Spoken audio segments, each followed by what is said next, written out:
A billionaire's world is turned upside down when he hires a nurse who not only cares for his autistic daughter but also teaches him the true meaning of love and family. The gates of Sterling Manor loomed like iron sentinels, opening slowly as Emma Roberts stepped through, clutching her modest satchel. Her heart pounded beneath her practical blouse. A mixture of nerves and quiet hope. This was not just a job. It was a chance to make a difference. The mansion before her was breathtaking. An architectural masterpiece of glass and steel surrounded by lush gardens that looked too perfect to be real. But behind its grandeur was a chilling emptiness. It was too quiet. The kind of silence that didn't feel peaceful. It felt hollow, lonely. Emma was led inside by a butler who seemed more like a moving statue than a man. The grand hallway echoed with every step of her modest shoes against the marble floors. Crystal chandeliers hung like frozen waterfalls above her, but not a single photograph adorned the walls. No family portraits, no laughter, just space. This will be your quarters, the butler said curtly, gesturing to a small, tidy room on the far end of the east wing. You'll be informed of your duties shortly. One more thing, he paused, his tone dropping to a cold whisper. You'll be working in a household where your kindness is unnecessary. Emma blinked. I'm not sure I follow, sir. You'll understand soon enough. Do not waste your time trying to befriend Izuch Belush. Izuch Belush. The name lingered in her mind as the butler left. Emma unpacked slowly, her fingers brushing over a small, worn photo of her late niece. Lily, her bright eyes, her shy smile. She had been autistic, too. The world never understood her silence. They only knew how to label it. She shook off the ache in her chest and decided to explore. As she moved through the halls, the emptiness became more oppressive. Even the air felt stale, as if joy had been banned from these walls long ago. But then there it was, a sound, a faint rhythmic humming, barely audible. Emma followed it like a fragile thread, leading her to a partially open door at the far end of the west wing.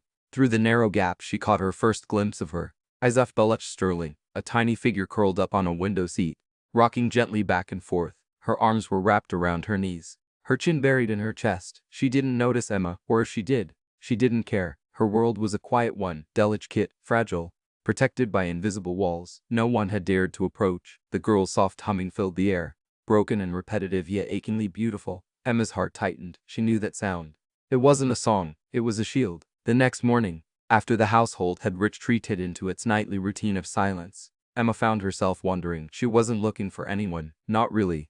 But her feet carried her down the west wing until a soft, fractured melody reached her ears. She opened the door and found Izuch Belush. Izuch Belush was seated at the grand piano, her small fingers hovering over the keys. But they didn't press them. Instead, she rocked gently side to side, humming an off-key tune that seemed to loop endlessly. Her eyes weren't focused on the piano or anything tangible. She was lost in a rhythm only she understood. The melody wasn't beautiful in the traditional sense. It was jagged, repetitive, broken. But to Emma it was hauntingly familiar. She didn't move, she didn't speak. She simply leaned against the doorframe and let Izuch Belush hum. Minutes passed, maybe longer, but Emma wasn't counting. And then something subtle happened. Izuch Belush's rocking slowed, her head tilted just slightly in Emma's direction. Not enough to make eye contact, but enough to acknowledge that someone was there. Not intruding, not forcing her to change, just there. And for tonight, that was enough. The house had rules, unspoken ones, heavy ones. One of them was simple: don't disturb Izuch Belush when she's in the music room. Most of the staff obeyed without question. They had learned that trying to connect with Izuch Belush Sterling was a battle already lost. But Emma Roberts wasn't interested in battles. Emma didn't wait for her appointment with the billionaire. She didn't wait for introductions, for welcomes, for anything. She simply sat beside Izuch Belush and hummed softly, gently from where she sat, leaning against the doorframe. She began to hum along, not loud enough to disturb, but just enough to blend into Izuch Belush's rhythm. She didn't try to correct her melody. She didn't try to teach her a better tune. She simply signed with Izuch Belush's broken cadence, matching her off-key hum as if it were the most beautiful song in the world. Izuch Belush's rocking faltered just slightly, her head tilted ever so faintly, her fingers pausing midair as though trying to understand this foreign yet familiar sound. She didn't run, she didn't hide. For the first time, someone had entered her space without stepping foot into it. Someone who didn't try to fix her, someone who was just present.